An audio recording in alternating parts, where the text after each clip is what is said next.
Hey, everybody, welcome back to another episode of the Processing Podcast. I'm here with my good friend, Logan.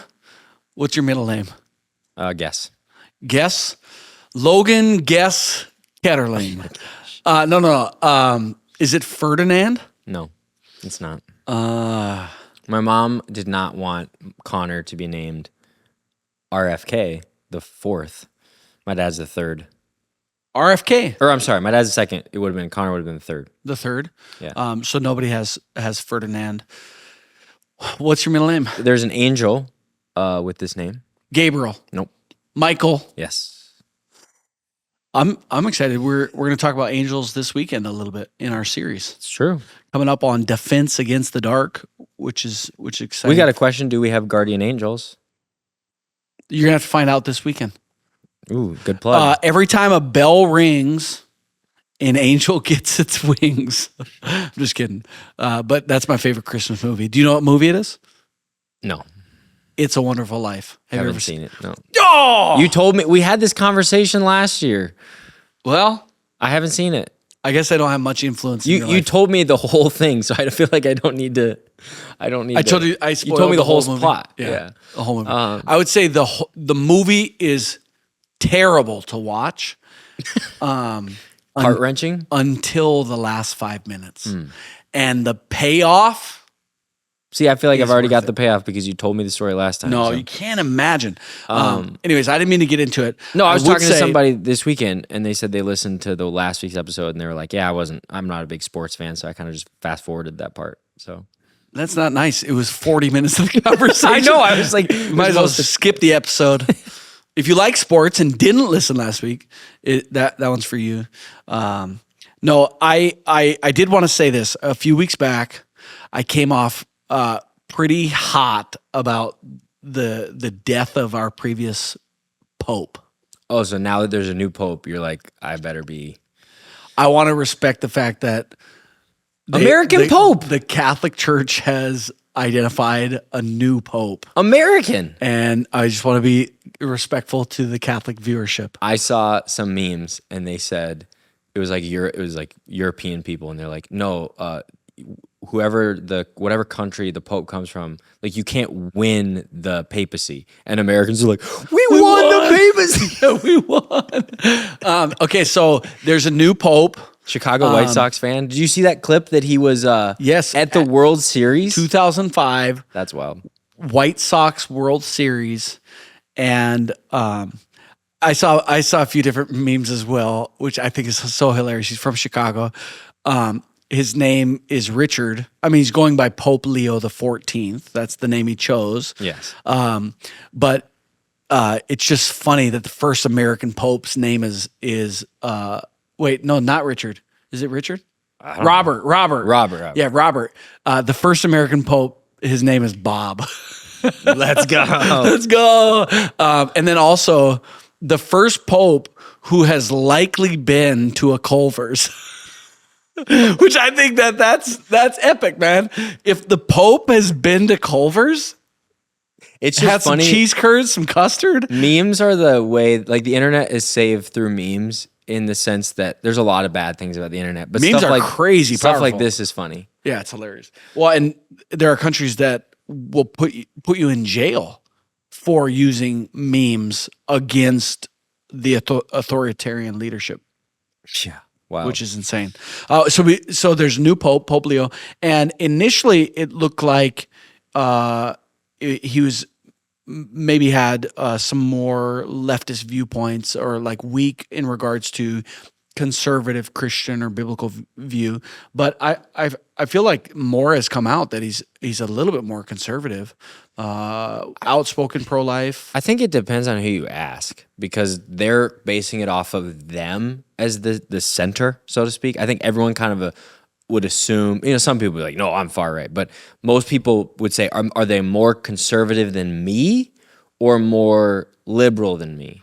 And that's where I'm saying, like, I mean, he's staunchly pro-life from what I see, which of course he is. I mean, Catholics are very pro-life. I mean, was the previous pope? Yeah, he was. Francis? He was. I think he was a little more empathetic, but he doubled down on his positions on that. I don't know. I mean, ultimately, I think from a political standpoint, the Catholic Church obviously helps to support the church in America a lot. But ultimately, I'm not Catholic, and I'm not Catholic for reasons that we got into a little bit last time. But we're not. We're pastors in Pentecostal. We're far on the pendulum. So to me, I'm not too concerned about like whether he's conservative or liberal or this or that. I'm like, I don't know. It doesn't really affect me. Yeah, I think having a strong biblical pope outside of the things that Protestants would disagree on. Yeah, some people would say, I don't know that you can. Yeah, can you be a Yeah, biblical yeah. pope? But again, I don't want to offend anybody else. I did that enough a couple weeks ago. But I think it can have a positive impact for Christianity around the world. Sure. So I love If that. I love that Jesus- you said sure. Who has the true apostolic succession? The Catholics or the Russian Orthodox Church? Well, they split in what, like was it the 700s, 500s? I don't know, something like that. I know there Somewhere was around there. splits, and I don't know. I know that Jesus is the head of my church. Here's what I know. Is we just worked out a new trade deal with China. Do you see that? I just saw the headline. Stocks are booming. Are they really? I don't know what it's done this afternoon as we record. But Let's see as we record. I mean, what are the Qs at? The Qs are up. QQQ? Is that what Yep. we're looking at? What is QQQ? It's the NASDAQ 100. 3.75% right now. It's up. Yeah, that's up. I mean, yeah, not bad. I I don't own enough stock for those percentages to mean something significant. like I'll be like, oh, the stocks are up like 8% today. I'm like, I'm up $3. No, I'm just joking. The tariffs, our tariffs against China went from 145% down to 30%, and then China's tariffs against us went from 115% down to 10%.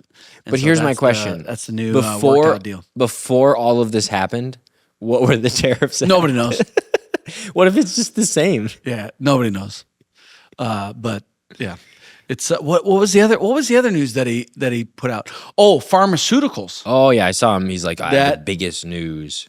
They're going to cut the pharmaceutical like drug prices by 30% up to 80%.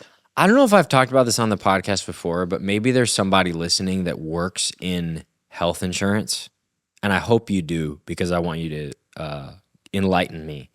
I hope you don't work in health insurance because I think it's a scam. Well, here's I'm my- joking. I'm joking. We obviously need people to work in health insurance, but I don't talk to many people that feel good about their plan.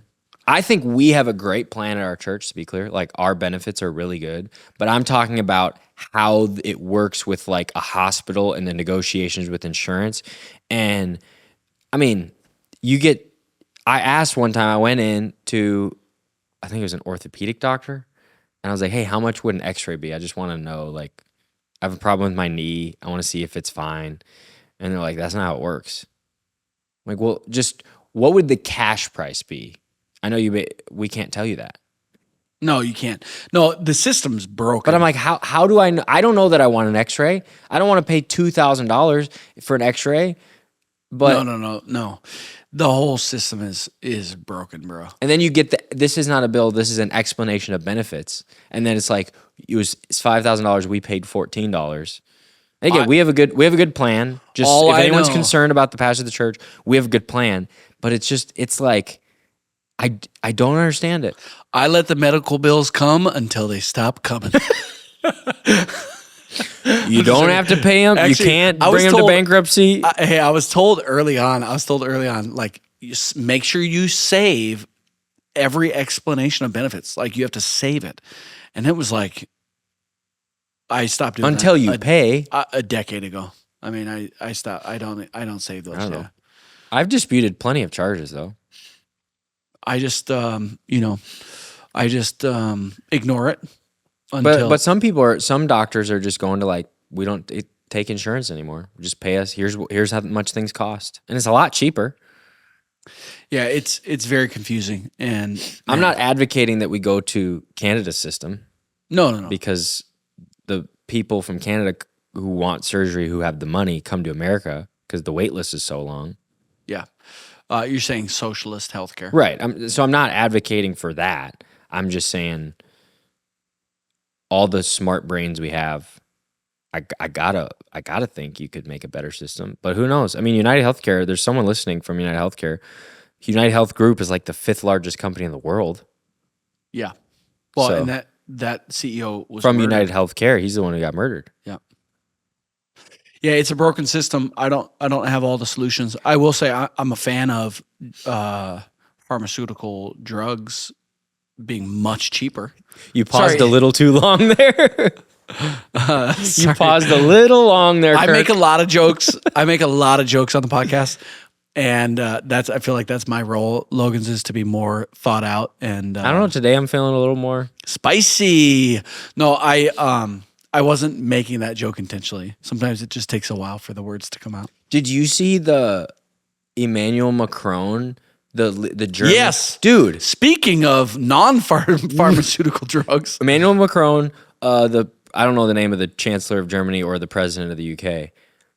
It looked like they were doing cocaine. it definitely looked like a bag of cocaine that he then kind of Grabbed, quickly yeah. hid, which I saw a different video of him essentially asking the French people to like, just, you got to tough it out. You like, I know you do, like something like that, like telling them to be a little bit stronger in their need.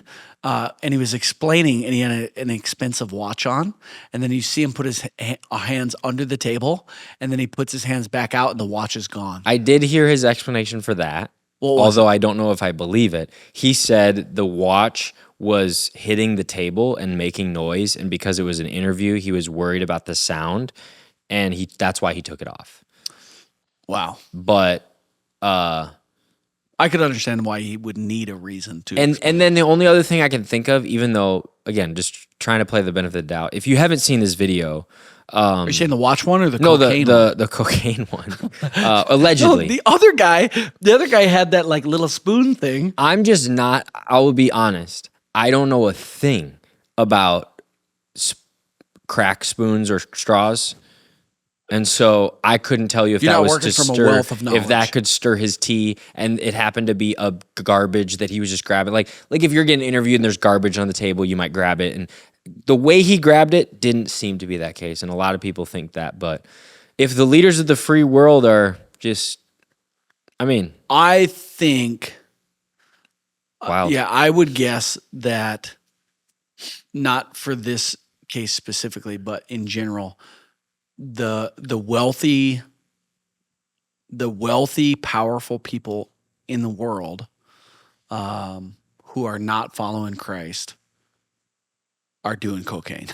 That's my Just that the would way be you my- said that. no. That's what I would guess. Probably. I mean, Pastor Rob says all the time, you can't be surprised when you find out things in the world, like ungodly yeah. things people are doing. You can't be surprised because it's all in the Bible, dude. Sodom and Gomorrah, dude. It's all in the Bible. yeah, If it's in the Bible, people are doing it today. I guess I'm not surprised on one hand. I think the political leader, like artists and songwriters and, athletes, you kind of assume. Some say politics is the most corrupt. Maybe true. Maybe true, maybe not. Are we allowed to announce our speaker for men's night? We are allowed. He's confirmed. Speaking of politics, Senator Josh Hawley Yep. is going to be speaking at our men's night on June 27th. Do you want to explain who that is? He is a U.S. Senator, one of 100 from Missouri. I was gonna make a joke about. Is he Minnesotan? No, No, Missouri. Missouri. What do they call themselves? Missourites? They call themselves Republicans. That's true. He's coming in to speak. He is a Christian. I'm reading his book right now, Manhood. Manhood. Pastor Rob read it and said he loved it, and I'm a few chapters in right now. and he is speaking at our men's night. And so if you are a man listening to this, or you know a man, during Be the Man Challenge, it'll kind of finish it off for men's night. So I'm excited. Speaking of politics, so we can ask him, are all these people just doing drugs? I assume thought you he's were not. gonna say, we're going to ask him if he does cocaine. I hope he doesn't. No. He's a follower of Christ. So No thanks. I don't think he is. I shook his hand one time. Oh, nice. We didn't. He would not remember me. So I'm not gonna be like, hey, do you remember? You me? won't bring it up. Yeah. No. But Is he going to be on the podcast? yeah, Talking to yeah, I think so. That's our plan. Yeah, great. Yeah, I'm excited to Yeah, that'd interview be him. perfect. So You should ask him. oh, I will. No, I will. I was thinking about Play what the questions. Macron clip. I was thinking about what questions to ask him, and I have a lot of questions. I'm trying to figure out how much the selfish side of me wants to ask him a ton of questions about the government, all these things, but also I want to keep, for his sake, talking about faith stuff too, because that's important as well. Yeah. But I just am like, what is it like to work in the Capitol? Are there secret rooms? What is it like in those briefing rooms? Are you guys actually arguing a lot, or do you get along cordially, but when the cameras come out, do people put on a show? Is it more musical theater? I might ask some of that stuff. You have to, bro. Yeah. I think that's what the people want to I've know. never sat down with someone. That's what the people want to know. I know. I've never sat down with somebody that, like a senator. I mean, senators, like, you're one of the most 100 powerful people in the country. Yeah, it's a big deal. Big deal. So I'm excited for that. It'll be good. Something that just trying to think where to go. Something that I want to talk about before we go to questions is this clip. I've actually, the reason I saved this clip that I'm going to tee up is because I just met with somebody a part of our church, and maybe he's listening, and I hope he is. But he's like really suffering. There's a lot going wrong in his life. And just asking great questions of like, does God want anything to do with me? Like, I love him. And I don't like, my faith is not shaken, but man, it feels like he's not answering. And so I got to spend some time, and it's one of the privileges that we have as pastors to sit with people in that time of challenge, like just physically going through some challenges, and then stuff to do with their home and job and future and all that. And he's 24. It's just a young guy, and you're like, wow, man, this guy. And I love being with people. My personality is if you can't tell, I'm helping co-host a podcast. My personality is like a talker, you know. And I want to encourage somebody. I want to let them know I love them, and I want to be, you know. And sometimes it's more powerful to not say a bunch of words when somebody's processing something that's difficult. And it can be the most potent or powerful thing to just be with a person, just to sit and to be quiet. I think it's something that you're good at, is really just listening. You're doing that now, is just sitting and listening. But I was impacted by this clip. I do like Theo Vaughn. He's a comedian. I'm not a huge fan or follower of his comedy, but I do listen to, if he has a clean guest on his podcast, I'll listen to episodes here or there because I'm interested in the subject. He's not a professing Christian, and he's not always the cleanest, but this is a clip from a different podcast. I don't think it's from his podcast, but he's interviewing, I believe this guy's a UFC fighter. Something that they talked about triggered childhood trauma in the guy he's talking to, and he has a real emotional reaction. And I was so impacted by how Theo just sat with him, cries with him, and listens, just says, hey, we can just sit here. And so I want to watch this clip with you and then just talk about how to sit with people in their grief or their suffering or their memories or emotion, and how that can actually minister very powerfully to the person. So let's watch this. Yeah, I'm sorry, bud. So, man. I'm sorry, buddy. That's all good, dude.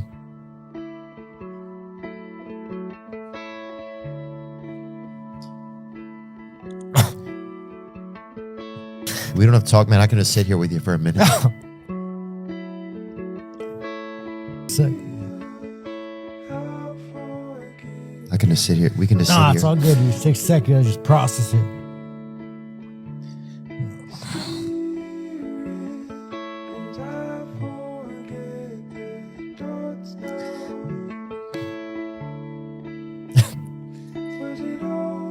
I think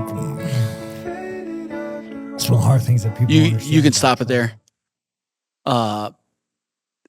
It's just a lot. It's like a long time. They're recording a podcast. It's a long time, and Theo's just like, and he's a talker, but he'll just sit.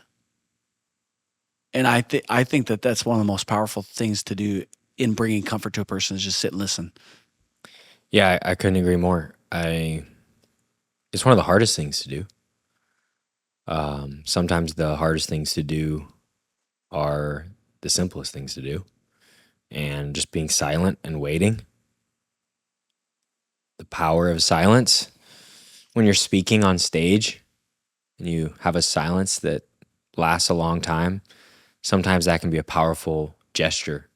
It can be a powerful communication strategy. But I think more so when somebody's dealing with grief, you're trying your best to explain it away. And I actually think it's out of a good heart. But as I'm trying to explain this challenge or comprehend this so that you can process it and digest it in a more palatable way, or to appease your pain or solve the problem. And I think the truth is that sometimes just sitting in it is what needs to happen, because it needs to be processed and felt. And yeah, it's so hard to do, because you see somebody suffering and struggling, and our natural disposition is, how can I help? And so we're trying our best we're sometimes floundering. Versus just, hey, you're taking it on the chin right now, and I'm with you. It's hard though. It is. It's hard, but I've sat in those types of situations, and it's like there are moments where it's like, it is such a privilege. I said that earlier, talking about the guy that I met with, like, to just be in that moment with a person is so intimate and raw and real. And it's like, dude, thank God that he put me in this seat to like sit with this person and help them just by presence, like not by, I don't have all the answers or the advice. And I just want to even just say, like, Theo, he's got tears coming out of his face, because he obviously loves this guy, or I don't know what the relationship is, friendship, but I don't know, he's like grieving with them. It's empathy. And, grieve with those who grieve, mourn with those who mourn. You sit with somebody. And I think that I don't know if it's like a lost art, or if it's like a spiritual gift that is less prevalent today it is empathy for sure. Here's what I think it could be. I think it could be because of how divided we are as a culture. We have walls that are really high, and we only let people in to serve. Some people, you have that friend at work that you are aligned politically, and so that's what you talk about. But you don't talk about these other things. Or, there's few people that every part of you is vulnerable. Obviously in marriage, you hope that you live that way. You hope you don't have walls up with your spouse. But I think that there's these walls up that we're almost, if somebody feels sad and they're on the quote unquote other team or other side, it's like, well, yeah, you feel sad because you made stupid choices and because you voted for the wrong person and you did all this. It's kind of us versus them. And I feel like when you can really understand their pain, I mean, when you hear a great story, and obviously there's music behind that, but like our film team, if they do a great story, a great testimony, you feel a part of that. And I actually think that listening and empathy go hand in hand. He's having a conversation with this guy, listening. It prompted up, clearly, I don't know what they talked about before, but clearly it got to a point where they were talking about things that were significant enough for him to cry and for Theo to then cry in response. I just think so many people don't have those types of conversations. Yeah, they're non-existent. Like, this is something I thought about at the time. What moments in life is silence and presence welcomed or expected or agreed upon? Like, think about it in life today. What are moments you think of, and I can think of some too, but to where you just sit with somebody or stand with somebody in silence? I mean, at a funeral. Funeral. I thought maybe in a beautiful landscape, like you're at a overlook, or You're witnessing something. you know, you're looking at a mountain and the sun is setting and you're just kind of sitting there. We were out in Glacier last year and there was a sunrise and everyone was just sitting on the end, just waiting, watching the sunrise. I think on a road trip, you could have like long stretches of just like togetherness, but not talking each other's ear off. And then the follow-up question to that is, what is it about those moments that allows us to do that versus other moments that we end up just filling the space? Like why? And again, I'm not asking you like questions because I think you don't know the answer, but I'm processing it myself. It is crazy to think about. And I brought the clip on here to get into it. And I, before pressing record, it's like, how deep do you want to get today? But, is like, there, a part of me thinks not just like where do these types of conversations have, where do the silence and all that, but like, and sometimes it's uncontrollable, I guess. Like if you're triggered and it's like you go in, like it's like this domino effect of like, now I got triggered, a memory or something that now this emotion's coming out, whether I like it or not. But I also, you could take that example and just go like, I don't know, maybe he felt safe enough. Like he's got to be strong out there as a UFC fighter for everybody else. You know, I don't know if he's married. I don't know if he's got family. I don't know if he's got like what his job is, financial pressures, all this. So like in the world, sometimes I feel this way is like, and the Lord is good to me and the Lord is enough. But there is a part of my world where it's like, I am strong in every context of my life, like as a husband, as a father, as a leader, as a good employee, you know, in serving my boss, who happens to be our lead pastor. So I'm strong, and it's like, I'm not like looking for a place to go leak or to be, but like, do people culturally have enough room to be vulnerable, not judged? I even have, I'm just attaching like a goofy thought. Like in Japan, they have what's called an onsen, or it's like these spas, like hot spring spas, where they literally don't wear clothes, guys with guys, separate, girls from girls. And this is culturally way different than here in America.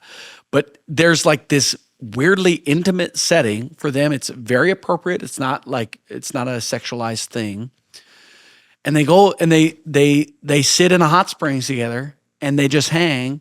And it's a familial thing too. You'll have grandparents, you'll have children. And I know it sounds goofy to the American mind that has never experienced anything like this, but culturally, this is what they do. And it's like this very vulnerable thing that they do together to enjoy each other's presence and relax.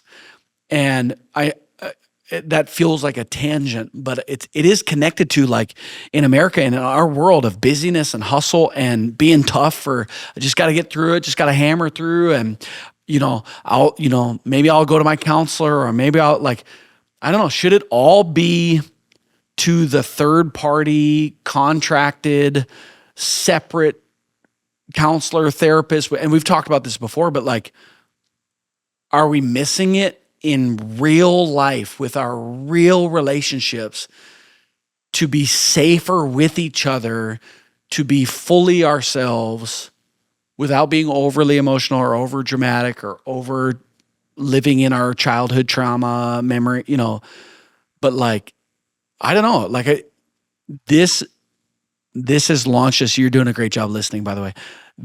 Launched us into this conversation of like, do people feel safe in their own world to be fully themselves and transparent? And are we good at allowing that? When I was in Kuwait, we got invited to a diwania, which is basically a room that has seating around the edge of it, and the men go there every week, and they gather with people from their family, people from their neighborhood, and they hang out and talk. And sometimes business is done, but it's usually personal. And we got invited by a doctor who was there, who invited us to his diwania, and we were there with a bunch of men who, I want to say it was 40 years, but maybe it was 30 something. Every single Tuesday, I think it was, for 40 years, they've gone. Every single Tuesday.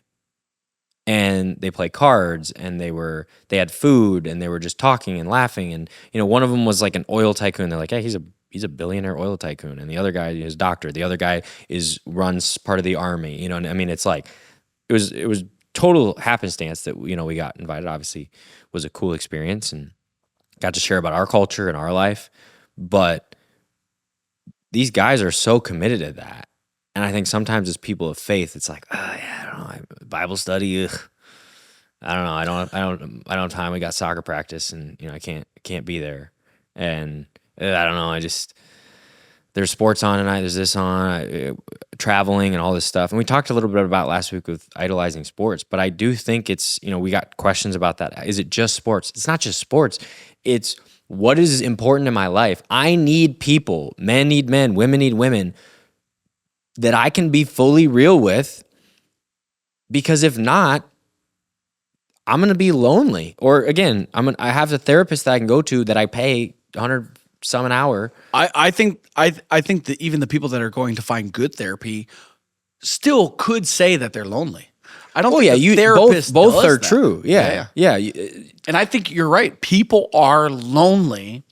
And when you said that, it made me think of like, I don't have a better example, but like the old cigar lounges or something like that. Yeah. I'm not advocating for going to the cigar lounge. I'm just saying like where you would go not even to study the Bible, like, or to accomplish some meeting or something like that. But like, is there any space or value in today's world to like, where do you just go rhythmically as a habit, as a part of your lifestyle and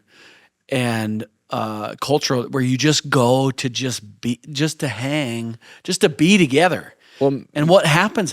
Business, Bible study, pursuit of the Lord, networking, just hang. Like, where does that, in American culture, where does that exist?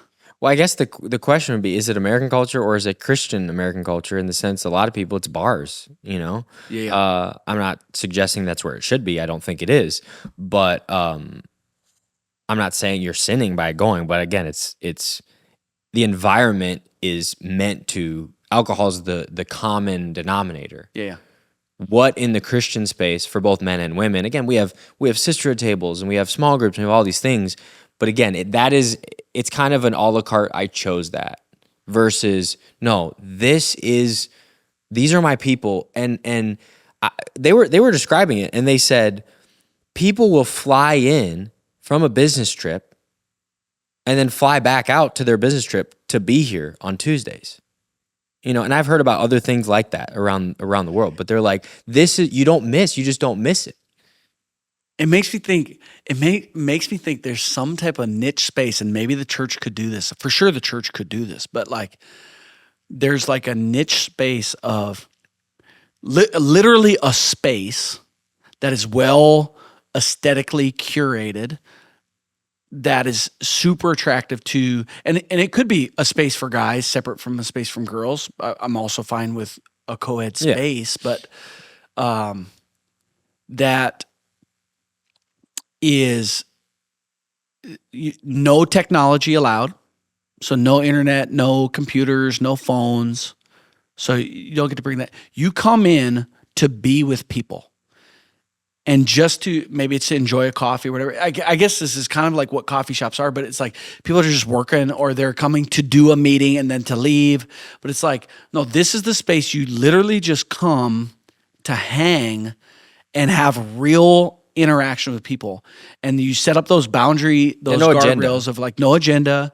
Yep. This isn't where you come and have a date either. This isn't where you like, it's like the distractions of romance, the distraction of business, the distraction of technology, the distraction. It's literally like, I think there's like an idea here. This is Processing Podcast. This is actually the truest version of Processing Podcast, is where we would come and we're actually processing something real.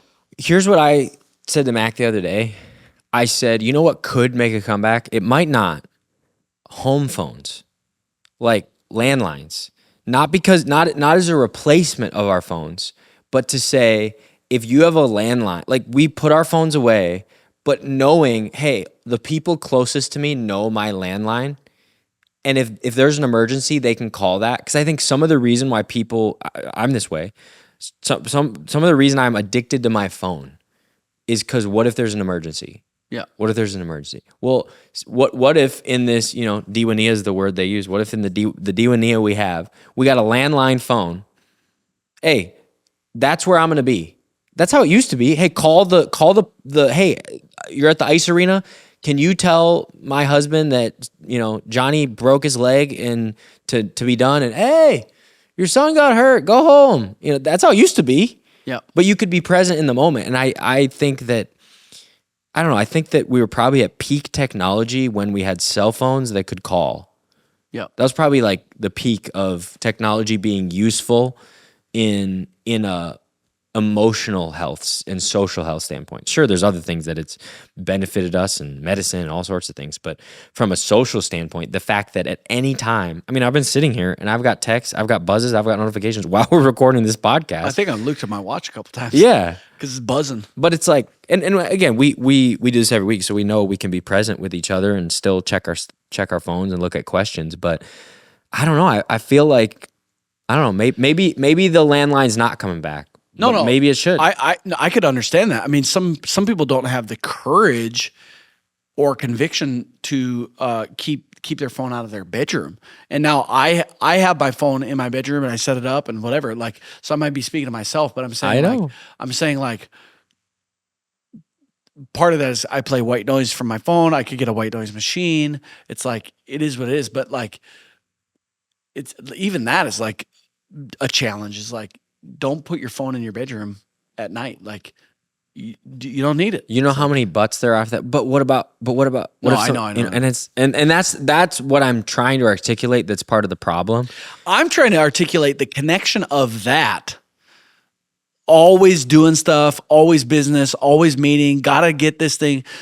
Always connected. But what if?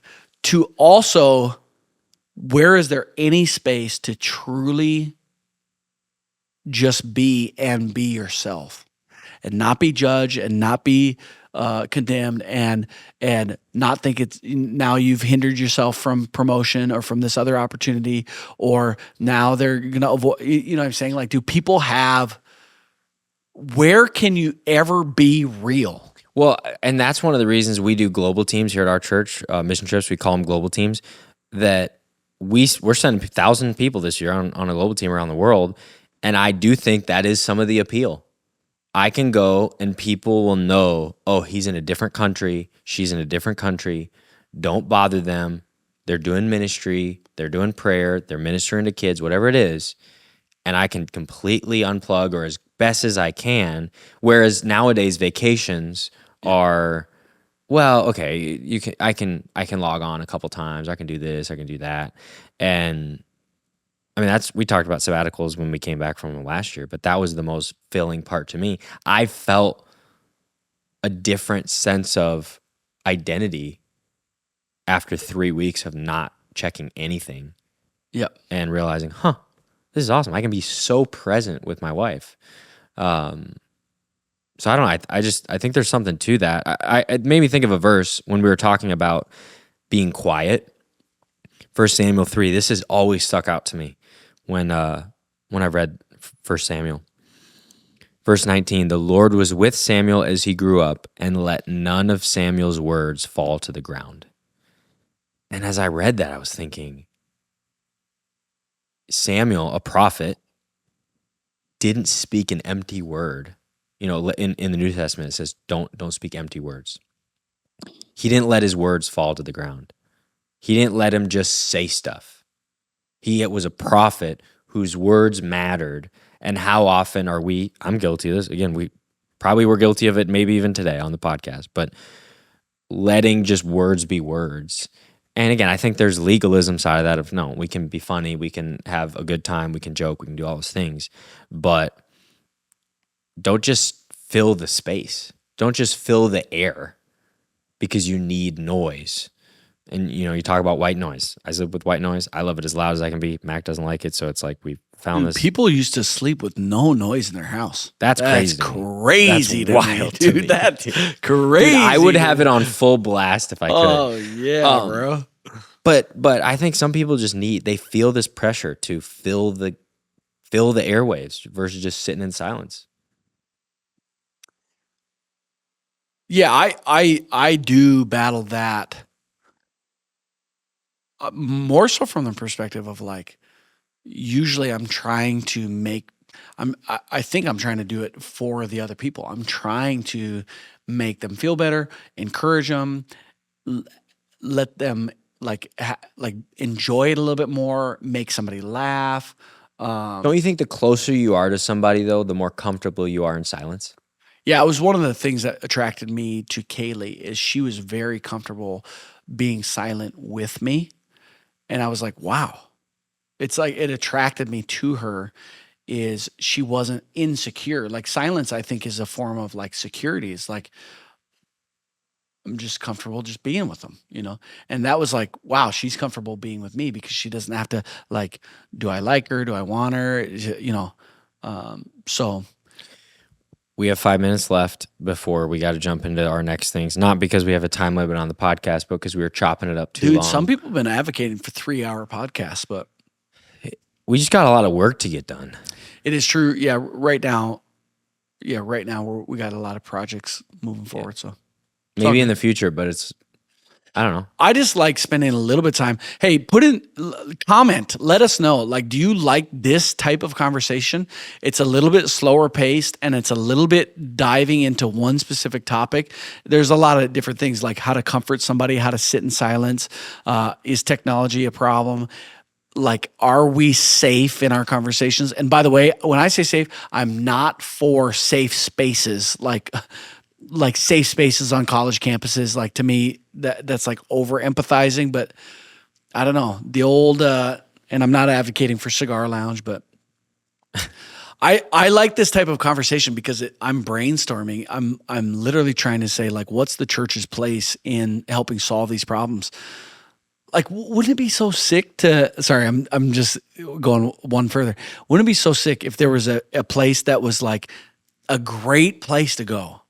And I'm just thinking as a guy, like for guys, like where you can just go anytime or at a specific time every single week, come in, there's a little espresso machine, there's some LaCroix or whatever, come in, grab a drink, sit around, there's chairs, coffee tables, no technology, can't be on your phone. And it's like everybody just comes and there's no agenda. Just like for between this hour, these couple hours, like, and even just people, you might not know everybody, but people come in, like, I feel like that's what, like the old, I need to learn more about it, but like the old clubs, like the Soho Club or like the different things. And some of it became exclusive and expensive and all that. And it became like a status symbol, but like, what was that like to just, why don't we just do it? That's what I'm saying. Why don't we just start it? That's what I was thinking is like, just try something. Anyways. Yeah. We'll have an update on it soon. Also, I don't think I've ever done this before. I'm going to ask a question that we'll talk about next week because we don't have time. Yeah, Brittany asked how to talk to young kids when they see men and women dressing as the opposite sex and when parents allow their kids to cross-dress. Example, a little boy wearing a leotard at gymnastics. How do you talk to your kids about that? So we do not have time to get into it today. I won't answer it. Give us a preview of your answer. No, it's not an answer. I'm going to tell a story, and then Oh. it's going to lead up to next week. We had a young couple over at our house, and they're dating, boy and girl, and Roger, Man and woman. man and woman. Okay. Yeah, man and woman. And You said young couple, boy and girl. I was like, Yeah, sorry, not that 13-year-olds young. No, were- like yeah. 21. I'm getting older. And Roger, he's our most like physical touch kid. Like he'll like jump up in somebody's lap. Like it's like we have to tell him like, hey, not everybody's as comfortable. Like just get in their face like that. Like he's just like, I don't know. He's big and touchy feely. It's just how God made him. Anyways, he goes and sits next to the guy that was over, and he had never met this guy until they were over in our house. So like knew, but he like sat next to him, kind of like leaned up on like next to him. And they kind of like looked up. He looked up, they like locked eyes, and it was kind of like not like an awkward moment, but it's like, the guy was like, oh, you're kind of like close, and Roger kind of looked up at him and he goes, boys don't marry boys. And at 4 years old, just like this awkward moment of like close, like, Roger just had to clarify. He's like, we're good. Just in case you're misreading the situation, boys don't marry boys. And that's my initial story to responding to that question. Hey, train them young. Well, yeah, we'll answer that question, and then there's a few more questions we'll get to next week. But I think it was a good conversation. I didn't mean to strong arm the conversation towards all of this, but No, you didn't. You didn't strong arm it. I loved it because my brain is going, man. Jackson. Wow, that's right. Jackson asked, "Can you define gossip?" We talked about it a couple weeks ago. So Jackson, I think it was 3 weeks ago, maybe. You can check that out. We talked about gossip. I think it's in the title on that one. And then Josh Stebbins asked, who would be the AG Pope? Wrong answers only. Maybe we'll talk about that next week. But we have a superintendent, so but Trump's not the Pope. Josh loves asking those types of questions. Oh, yeah. Amanda asked which Bible is the most accurate. It depends who you ask. I mean, most English translation would say like NASB or ESV or kind of most literal translations. As long as it's the Catholic Bible. I will say I read a couple of the apocryphal books, or I started reading them, and Judith I was reading, Yeah. and it just feels totally different. And maybe it's just because I didn't grow up with it, but I'm like, I mean, obviously we don't believe that it's Protestant Bible it's not in the Protestant Bible, but I just, as I was reading it, I don't know, maybe it was just me, but I was like, it was weird. Because I mean, again, I think most Protestants would say, I just like when you offend people. no, but most Protestants would say they're not biblical, God-breathed scripture, but they're still historically accurate books and they can be Christian good for fiction reading, or yeah. different things. But if you've read Judith, man, I was like, man, this is totally different than everything else. I So, can say confidently that I've never read Judith, but she's a great lady. Just joking. Thanks for listening, yeah, everybody. Why don't you pray? And we got some great stuff next week, and we'll see you back. And send more questions. I mean, I don't know if this was your favorite episode to the listener out there, but this is one of my. I love getting into something because I felt like we were solving a problem almost.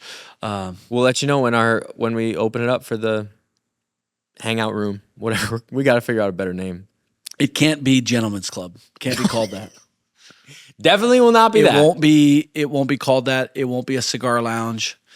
What a sad thing that they've hijacked Gentlemen's. Like, I know. It's like the rainbow. Rainbow's gone. It's like redeem the rainbow. it's like the least gentlemanly thing you could do. What a stupid name. Anyways. Yeah. Sorry, what an end. Lord, thank you for this time together, and pray for anybody that's feeling lonely, people with childhood trauma, even just talking about that, somebody that doesn't have a listening ear, and they just feel like they're on their own. Lord, I just pray that they'd be ministered to right now by the Holy Spirit, even listen to this podcast, and I'm praying. I just believe this prayer reaches that person. Lord, you reach that person and let them know that you see them, you love them. For the person that feels like they need to be strong for everybody else, and they haven't been really able to let down their wall with anybody. Lord, you are enough. I know that to be true. And I do pray for friendship, godly friendship, and mentors and leaders that would be safe people to just be able to let it loose, But you are enough. And I just pray that they would know that, yeah, you're holding them, you love them, you're close to them, minister to them. The person that I mentioned that's really suffering right now, Lord, I pray that you meet his needs, heal his body physically, provide for every one of his needs, the stuff in their home that is going on and just the challenges there. Lord, would you meet every single one of his needs? Let him hear your voice. Let him feel your closeness. And for anybody as well that's struggling with that, Lord, I just pray that they would feel you close. Because this faith life is not about our feelings, but we can feel you. We can sense you. We can hear your voice clearly. And so, Lord, I just pray for those people. Do that type of miracle in them, even right now, wherever they're listening to this, processing this. And Lord, thank you for this conversation. Bless every listener in Jesus' name. Everybody said, Amen. Amen.